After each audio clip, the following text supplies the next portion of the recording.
If you want to learn how I make my YouTube thumbnails on my phone like this, then you have to keep on watching.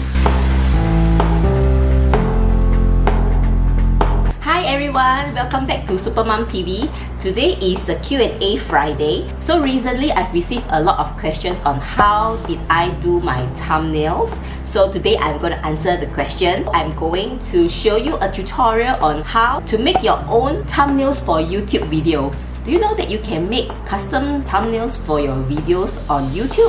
Thumbnails are super important to grab the attention of your audience. Ever since I've improved on my thumbnails creation, my subscribers increased tremendously. The channel grows so much faster. So today I'm going to share with you how I make my thumbnails, and it is not complicated at all. I just used my iPhone to make thumbnails like this, and it is professional looking. You don't need any Photoshop and you don't need to use your laptop. So you just need several apps on your iPhone or even your Android phone.